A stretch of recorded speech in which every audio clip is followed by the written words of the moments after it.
publik yang semakin besar dari waktu ke waktu tentunya adalah permasalahan terkait sepeda listrik ini menjadi permasalahan yang tentunya harus menjadi perhatian khusus, sehingga dengan adanya peraturan yang sudah dibuat menjadi perkap, ulangi peraturan Menteri Perhubungan Nomor 45 tahun 2020 yang mengatur tentang kendaraan tersebut dengan menggunakan motor listrik.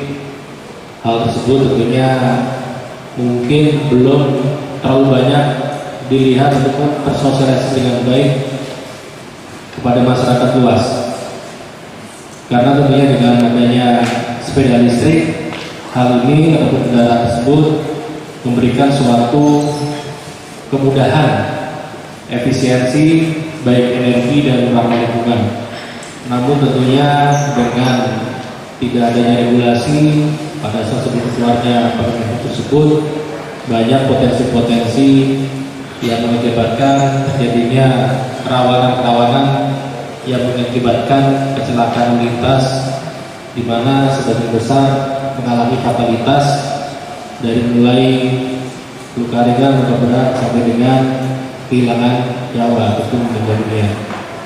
Oleh karena itu, tentunya untuk menjamin keselamatan penggunaan sepeda listrik dalam berkendara serta menciptakan keteraturan di jalan raya, diaturlah suatu regulasi yang dibuat oleh pemerintah untuk menjaga bagaimana pentingnya ketertiban dalam berlalu lintas, khususnya para pengguna sepeda listrik.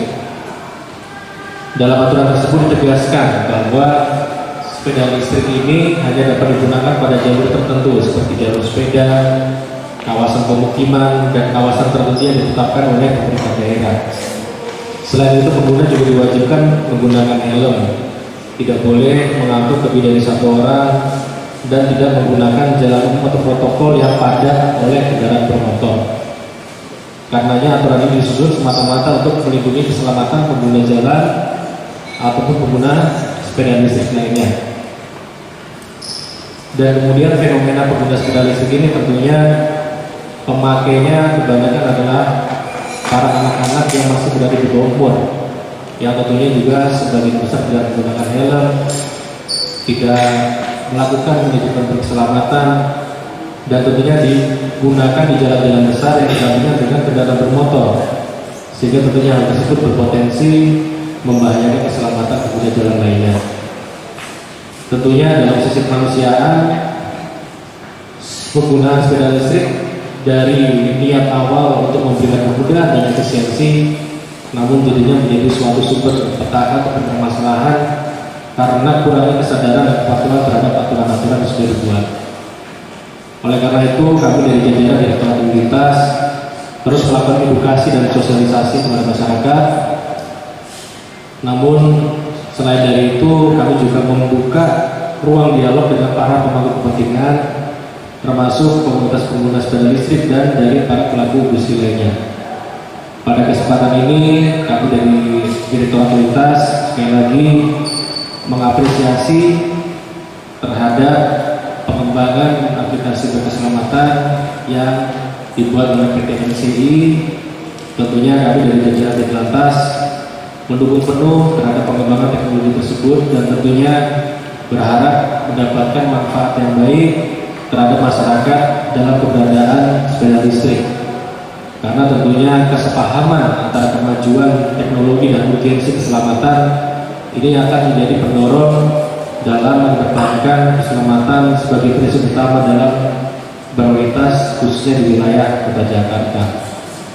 Dan pada kesempatan ini saya juga ingin menyampaikan himbauan kepada masyarakat, khususnya para pengguna sepeda listrik, agar tidak menganggap remeh terkait peraturan yang sudah dibuat oleh pemerintah.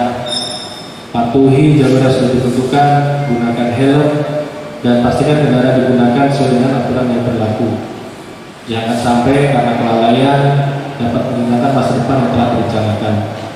Mari kita bangun budaya tertib berlalu lintas yang bukan hanya berdasarkan ketakutan terhadap sanksi, namun tentunya harus didasari dengan tumbuh dari kesadaran dan tanggung jawab moral terhadap peraturan selama pengguna jalan.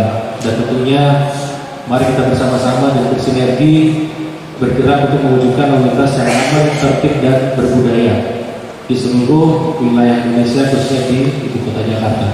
Paparan terkait sepeda listrik yang ingin saya tambahkan, pada tanggal 11 Juli kemarin Bapak Kakor Lantas mengeluarkan ST nomor 1584.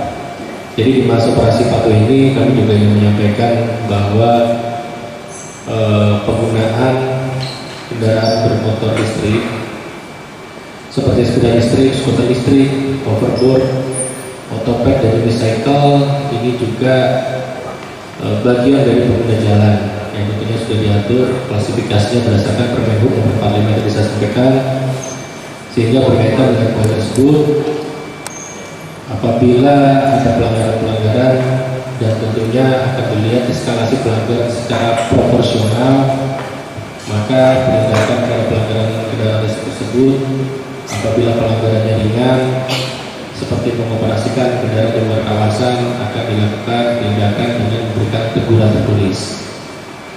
Dan apabila pelanggarannya berat, misalnya membahayakan pengguna jalan serta terjadi fatalitas laka lantas, akan dilakukan tindakan dengan tilang berdasarkan pasal 282 Undang-Undang Nomor 22 Tahun 2009. Tentunya dengan himbauan untuk sosialisasi, kami berharap masyarakat dapat lebih baik dalam menggunakan sepeda listrik, dan tentunya pemangku kepentingan ataupun pelaku industri terkait sepeda listrik ataupun yang berinovasi dapat bekerjasama dalam mengutamakan sepeda listrik yang berkeselamatan.